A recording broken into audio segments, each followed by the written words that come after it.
Salut, je m'appelle Andy, j'ai 29 ans et je suis coach sportif à Valenciennes. Salut, moi c'est Thierry, j'ai 57 ans et je suis responsable vie scolaire dans un établissement privé d'études supérieures. Nous sommes tous les deux passionnés de sport et toujours prêts à dépasser nos limites. Chacun de notre côté, nous avons déjà participé à de nombreuses courses et même réalisé quelques défis. En 2019, je traversais 450 km du désert de Mongolie pendant 12 jours. Et moi, je traversais la France en courant sur plus de 1000 km. Cette fois-ci, nous avons décidé d'unir nos forces pour aller plus loin et nous dépasser encore plus. Et pour ça, un pays nous a paru évident, l'Islande, la terre de glace et de feu. Un pays de contraste où les glaciers rencontrent les volcans. Où les déserts de roches succèdent à de puissantes cascades et où les conditions météo sont souvent extrêmes. Pour ce défi, nous nous donnons 21 jours pour traverser à pied, du nord au sud, ce pays mythique en tractant tout le matériel nécessaire à notre survie sur des chariots et à la seule force de nos jambes. Quand je suis parti en Mongolie en septembre 2019, on m'avait prévenu, on m'avait dit que dès qu'on démarrait ce genre d'aventure, on ne savait plus s'arrêter. À travers cette aventure, nous voulions sensibiliser les populations à ce changement climatique en allant au plus proche du plus grand glacier d'Europe, le Vajjanokul, qui, si rien n'est fait, devrait disparaître d'ici moins de 200 ans.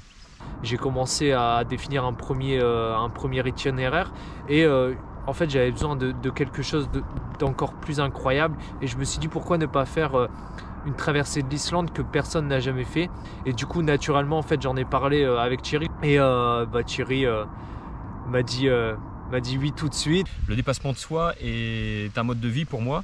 Ma soif de parcourir les terrains de l'extrême est insatiable. Alors en plus de sensibiliser sur ce réchauffement, je soutiens l'association Vaincre la mucoviscidose, donner mon souffle pour tous ceux qui en manquent cruellement, en particulier les enfants et plus précisément Lauriane pour moi. Et moi naturellement aussi, je lui ai dit tiens pourquoi pas greffer cette association à notre projet Islande, une marche pour le climat. Première étape, rejoindre l'aéroport Roissy-Charles de Gaulle. Départ pour moi de Perpignan, pendant qu'Andy, lui, quittait les siens à Valenciennes. Et si nous nous attendions à rencontrer des embûches, nous ne pensions pas qu'elles commenceraient dès le premier jour.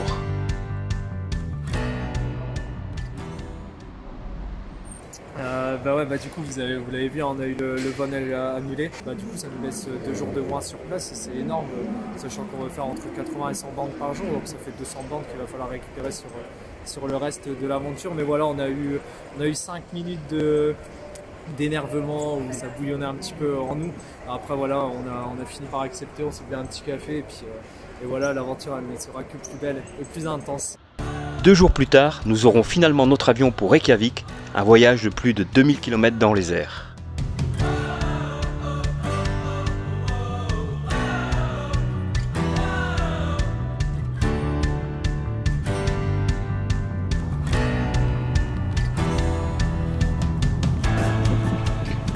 Et voilà, en Islande. Salut. Donc voilà, bien atterri. Et puis là, on a profité qu'il pleuvait plus et pour se déplacer un peu. Donc on a fait presque 8 km là. Et pour se mettre, là on est dans un abribus. Moi ça m'appelle les bons souvenirs. Et puis on va continuer encore parce que nous ici il est 18h20. Ça y est, nous y sommes. Cap maintenant vers le nord. Il nous fallait encore trouver une solution pour rattraper les 48 heures perdues. Et rapidement, nos contacts islandais allaient nous proposer un bus pour Akureyri et ainsi nous avancer vers le point de départ de notre traversée.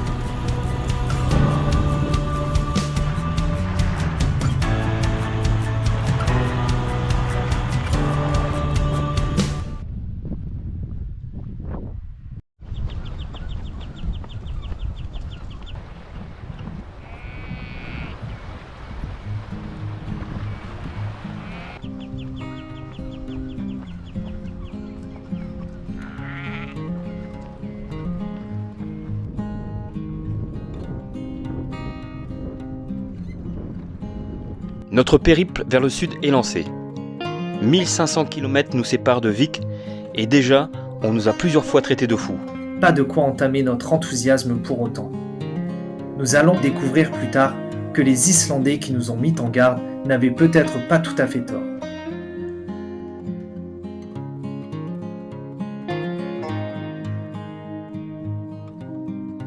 Les premiers jours se sont plutôt bien déroulés. À part le vent, parfois violent, nous prenons notre rythme.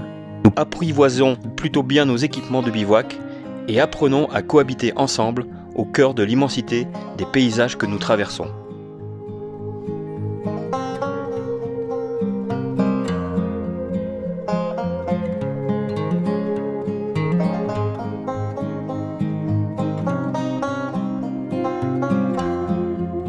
Aujourd'hui dimanche, 8e jour. On a pris un itinéraire, on va dire plus facile techniquement, parce que la piste est moins caouteuses, moins boueuse. Et sinon, bah voilà, c'est un parcours sinueux avec de longues lignes droites en montée. Là, on va en direction les glaciers, le Vatnajökull, donc ça monte. On est là, et un peu là-bas derrière. Mais tranquille, chacun son rythme, hein, voilà. On se regroupe tous les 5 km. Voilà, pour voir si tout va bien. Et puis moi j'ai toujours en visuel, donc c'est le principal. Voilà. Bon, ben on continue. Allez, à la prochaine. Une des difficultés majeures de ce défi réalisé au mois de juin est que le soleil ne se couche jamais. Il fait jour 24 heures sur 24. Nous progressons donc le jour comme la nuit, au gré de nos moments de repos. Mais, sans la nuit comme repère, nos organismes sont mis à rude épreuve et nous devons gérer la fatigue avec beaucoup de rigueur. Bon alors Thierry, qu'est-ce qui s'est passé? Trop de puissance dans les bras. La charrette s'était retournée, elle avait tordu un peu le bras. Et en voulant essayer de le redresser un peu, avec le froid, ça n'a pas tenu, ça a pété. Donc il a fallu trouver un système. On lui a fait une attelle. On va voir ce que ça va donner. Mais... Donc voilà, il faut qu'on réagisse vite parce qu'on est à presque 1000 mètres. Il fait 0 degré et faut pas trop traîner non plus. C'est pas le top, mais je crois que ça tienne.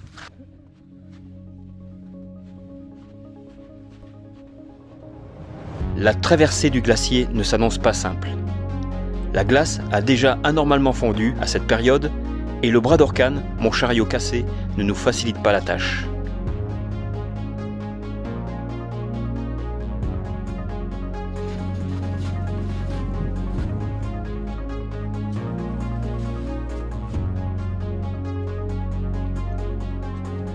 Avance encore ton pied et à fond maintenant, voilà. Ok, impeccable. Troisième passage à guerre. Ah bah, là-bas. Sur les petits cailloux.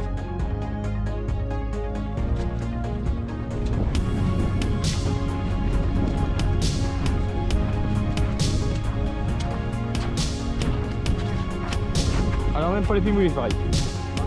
Même pas.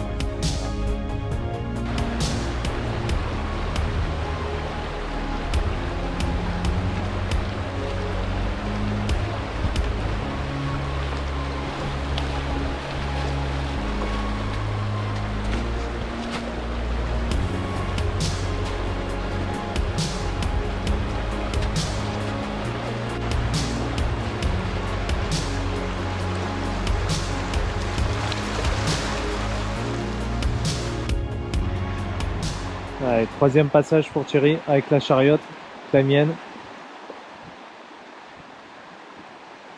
En tout cas, quand tu verras cette petite vidéo, Thierry, je te remercie beaucoup d'avoir proposé de porter ma petite chariote. Mais bon, En même temps, t'es gentil avec moi depuis le départ. Bon, il serait temps hein, quand même qu'on sorte un peu de ce... pas de ce bourbier, mais ce périple blanc, on va dire. Bon, aujourd'hui, 40 km à faire pour aller jusqu'à Nia d'Allure, le refuge. La météo, on a prévu mauvaise météo, ça vient, c'est bouché, il fait -3 dehors. Le vent qui va descendre encore à température de 3 degrés. Mais bon, hein, on est chaud, hein. Ça va le faire, Ouais. on va y arriver. 40 km, si on arrive à les faire aujourd'hui, les 40 km dans ces conditions avec le terrain, on sera costaud. Voilà.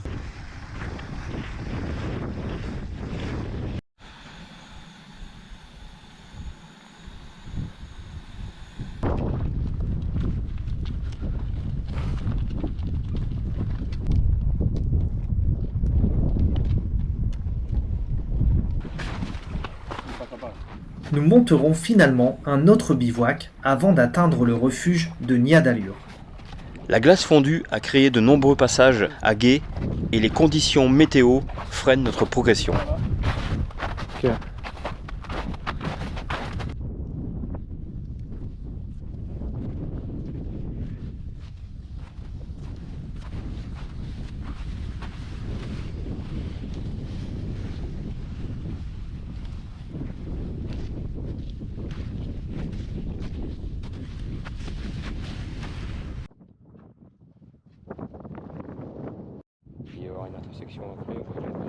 C'est finalement, après de nombreux efforts, que se profile devant nous la perspective du repos et de la chaleur du refuge.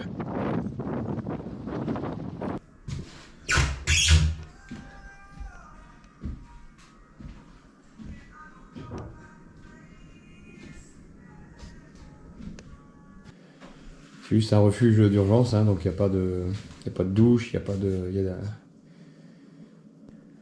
pas les commodités, on va dire, d'un gîte. Mais c'est gratuit. En plus, ils avaient laissé du gaz pour mettre sur les feux, donc impeccable. Voilà. Juste le temps de se réchauffer un peu, faire sécher nos affaires, remettre nos chariots en condition, et il est déjà temps de reprendre la route. En point de mire, le refuge de Versailles. Même si la nuit fut fraîche, c'est rempli de motivation que nous repartons avec pour objectif de boucler les 45 km qui nous séparent de Versailles, d'une seule traite.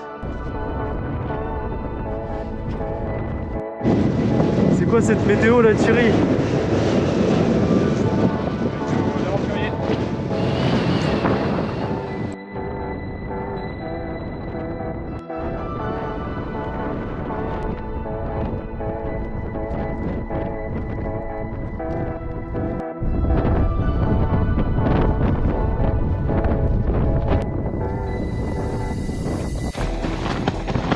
Après une tempête, on s'adapte. Je suis pas sûr de passer une bonne nuit. C'est bouquet.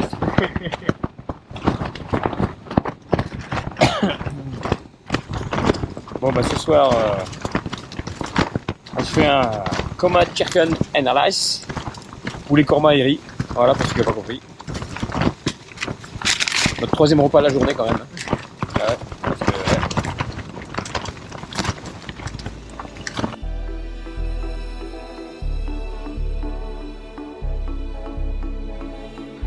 Ouais, on arrive tout doucement à notre deuxième refuge. On vient de se prendre une belle montée. Vous avez le lac sur la droite.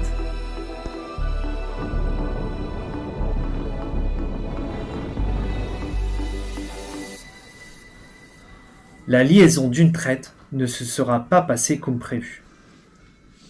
Et une fois sur place, nous trouverons porte close au refuge, nous obligeant à nous rabattre sur une étable laissée ouverte par un agriculteur.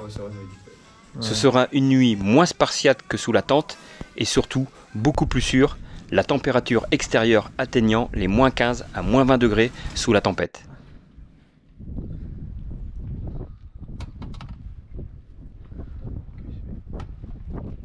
Déjà 14 jours que nous avons commencé ce périple.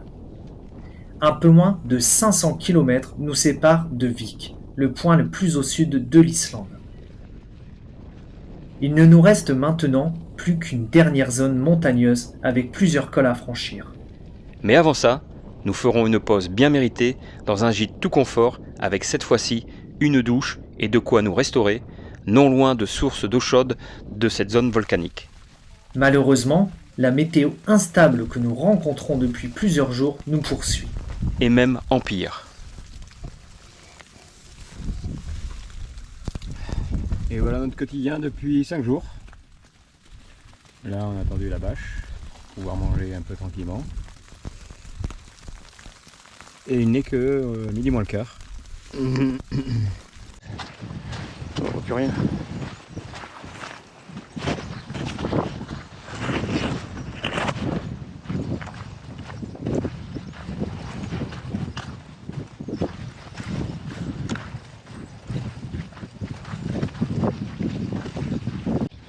Du coup Andy, alors, cette journée, cette matinée, elle commence comment?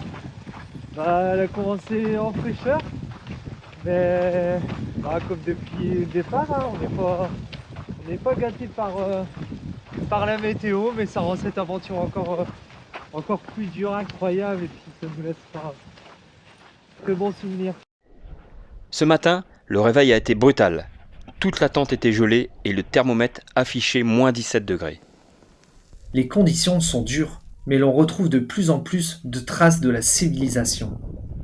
Nous avons même rencontré 2 rangers qui nous ont offert une bière. Il n'était pourtant que 7 heures du matin.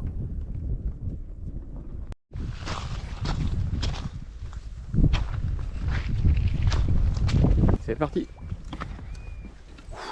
Direction les bains d'eau chaude. Il doit faire 0 degré dehors.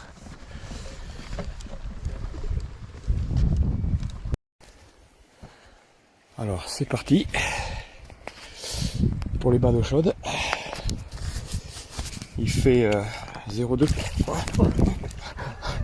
J'ai failli me casser la gueule déjà. Il fait 0 degré dehors. Et là c'est pas chaud, mais bon, on va se rapprocher un peu. Ouyo, ouyo, ouyo. Allez Andy. Ouf. Voilà, on y arrive. Ça chauffe ou pas? Ouais, ça chauffe, on va dire que ça chauffe. Ouais. Ouf, ouf, ouf, ouf. Voilà.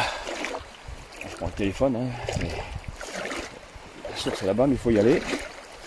On nous a dit que c'était pas très chaud encore. Bon, c'est pas encore chaud, mais voilà, ça chauffe un peu. Ouh putain, oui, ça chauffe. Oh, ça commence à être bon là. Waouh. Là, ça commence à. Ouh putain, le vent.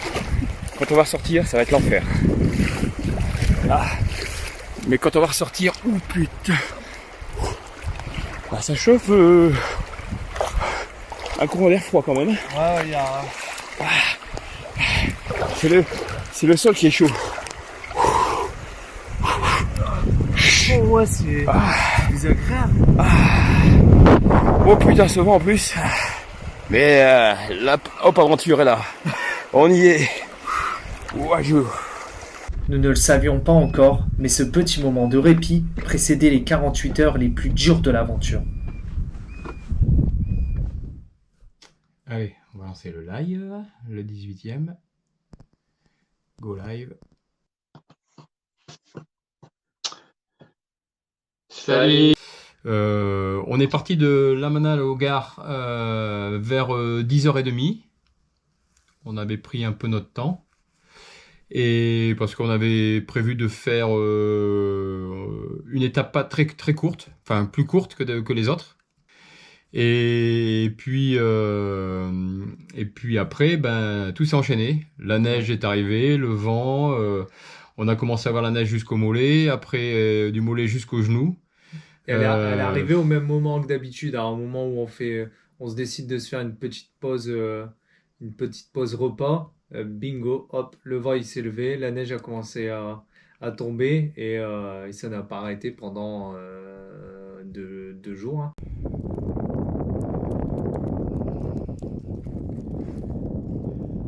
Là on a un peu de réseau, donc on va vous envoyer cette vidéo.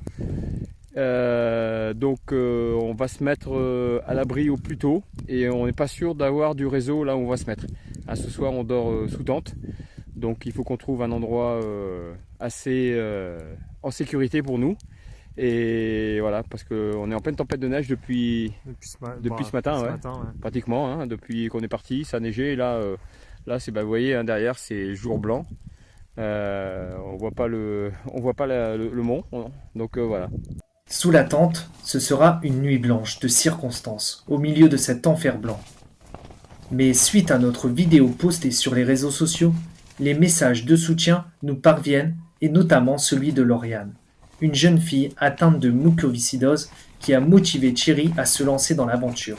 Coucou Thierry et Andy, c'est Lauriane. Je vous regarde tous les soirs et vous êtes trop forts. Gros bisous, je pense à vous. Ciao, ciao. Ciao. Courage les copains. On a eu le soleil qui a commencé à percer vers 11h30 et puis vers 14h, on avait un peu plus de soleil. Le problème c'est que ça fait fondre tout de suite un peu la neige qui est un peu croûteuse. On essaie de rouler de tirer la chariote pour qu'elle roule, mais là ça a accroché la neige sur les roues, donc on avait des pneus qui étaient larges comme ça. Et la délivrance au bout de la 5e vallée, du 6e col, quand on a vu que les versants opposés, il n'y avait plus de neige dessus.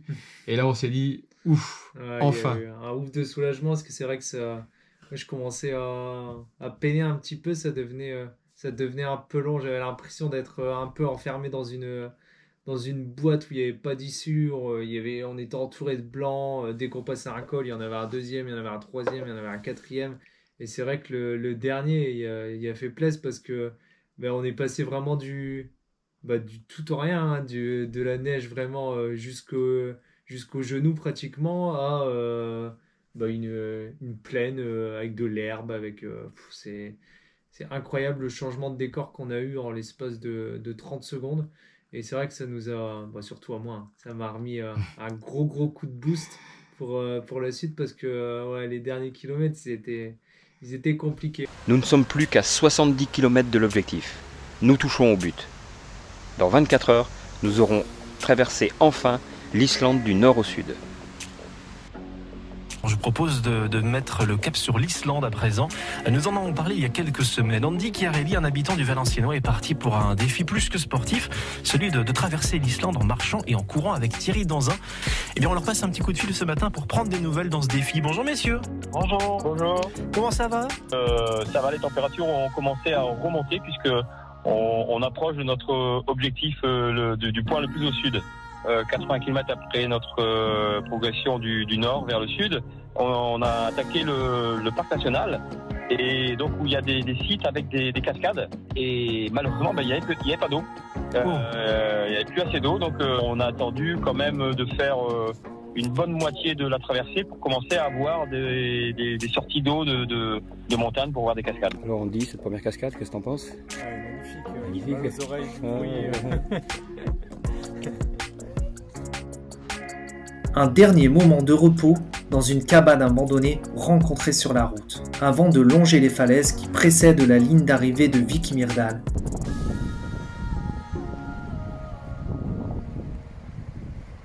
Alors je regarde en même temps le GPS. On va arriver sur le point le plus au sud, qui est l'arrivée de cette traversée.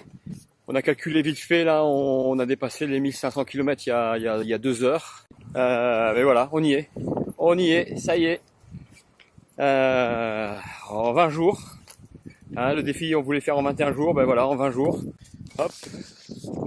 On arrive au bord de mer et voilà, les dents elles sont là-bas.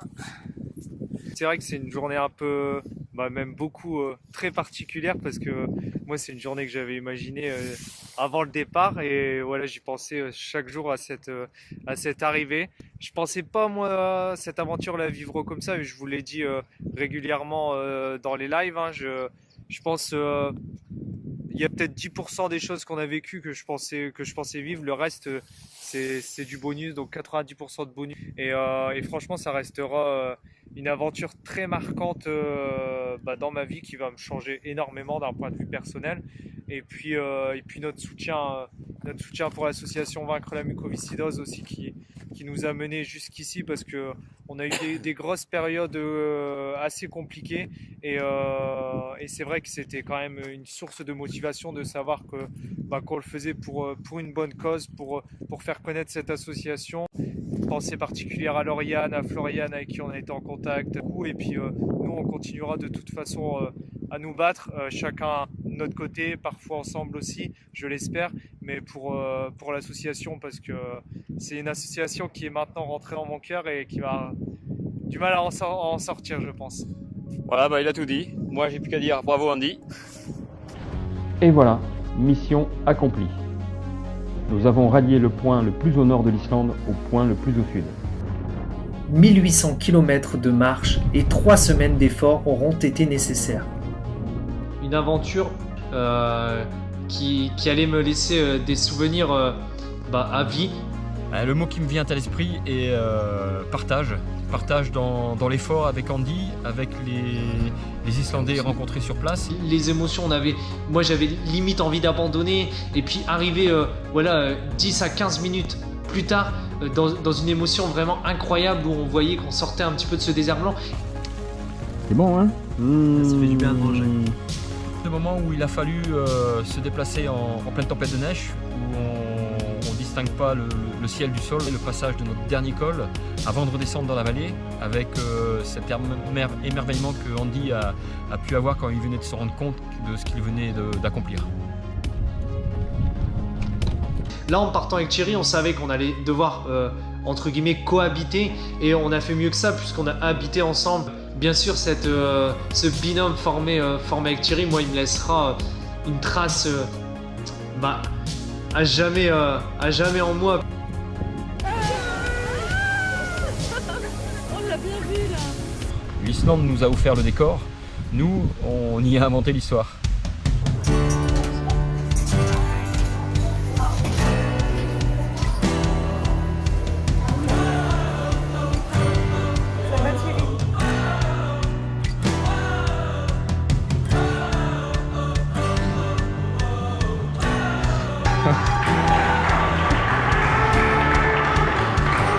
Bon,